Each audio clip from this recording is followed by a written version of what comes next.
l'audace de servir. Chacune et chacun d'entre vous connaît intimement le sens de cette devise. Vous avez en vous ce désir ardent de servir. Servir les autres, servir la nation, servir votre pays. Vous avez eu l'audace de l'écouter et de le satisfaire pleinement. La force de nos armées réside dans l'union des désirs de servir. Il existe bien des façons de servir son pays. Mais vous avez fait ce choix singulier et admirable du métier des armes. La vocation n'est pas toujours une évidence de la première heure. Chaque année, nous recrutons des milliers de jeunes Françaises et de jeunes Français au parcours extrêmement varié qui ont déjà eu une vie bien remplie avant de s'engager dans nos rangs. Parmi eux, nombreux sont ceux dont les qualités, les valeurs et la force morale feront de brillants officiers. Forts de leurs compétences, de leur cursus académique et animés par la ferme volonté de donner du sens à leur engagement, les officiers sous contrat sont essentiels à nos armées pour relever les défis d'aujourd'hui et de demain.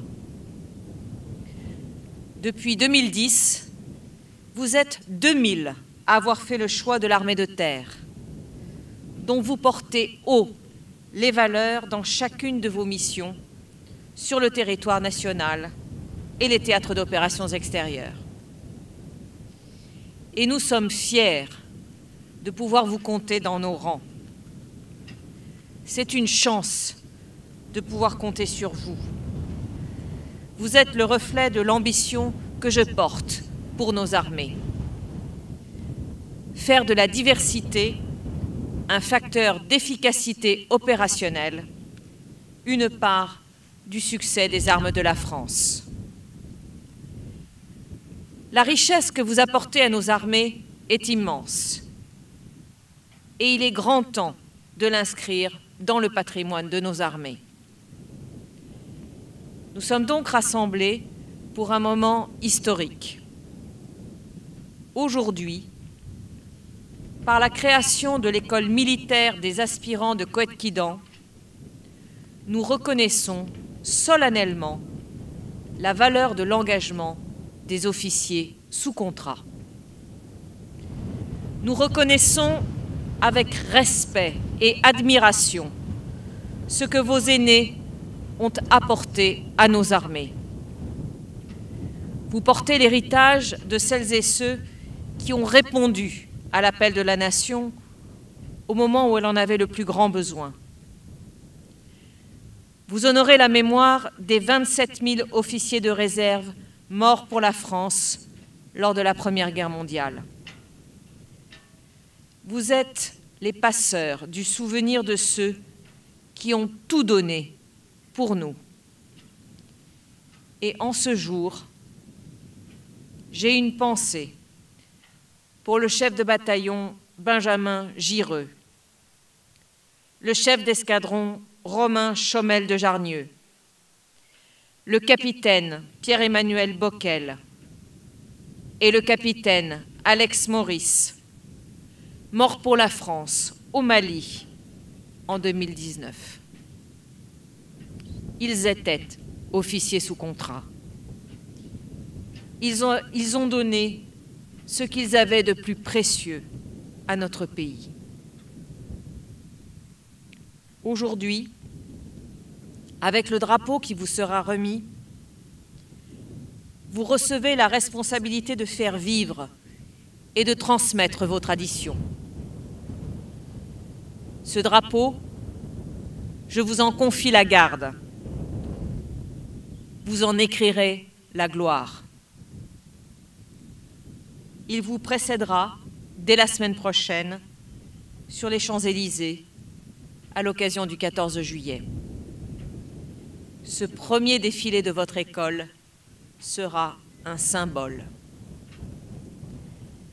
Les portes et les voies d'ascension au sein de nos armées vous sont ouvertes. Vous avez votre place. Vous aurez les mêmes chances et les mêmes opportunités que vos camarades militaires de carrière. Et si vous choisissez de retourner à la vie civile à l'issue de votre contrat, nul doute que votre expérience dans les armées continuera de vous ouvrir de nombreuses portes. Vous irriguerez la société de vos compétences et de vos qualités, car vous aurez appris à ne jamais renoncer, à vous dépasser et surtout, vous aurez appris à vivre et travailler en équipe, à être solidaire, à aider celles et ceux qui en ont besoin. Vous aurez la mission de faire vivre et rayonner l'esprit de défense. À votre façon, vous serez des artisans du lien armée-nation et d'une autre manière, vous continuerez de servir notre pays. Avec l'école spéciale militaire Saint-Cyr et l'école militaire interarmes, vous formerez désormais l'Académie militaire de Saint-Cyr-Coëtquidan. Vous incarnerez l'excellence de l'armée de terre. Vous aurez la fierté de commander. C'est l'essence même de votre engagement et de la formation dispensée ici. Vous apprendrez à en connaître toutes les dimensions, faites de rigueur, de travail, de dépassement de soi, mais aussi d'humanité, de bienveillance, d'humilité et de partage. Les missions qui vous attendent vous pousseront toujours à vous placer devant vos hommes, à combattre avec eux, à réfléchir, à prévoir, mais aussi à agir. Avec l'expérience acquise au cours de ces missions, vos qualités et votre force morale, je sais que vous deviendrez des acteurs responsables du devenir de notre nation. Vous deviendrez des officiers complets, éclairés, à la fois chefs militaires et serviteurs de la nation, pour la gloire et le succès des armes de la France. Vive la République, vive la France!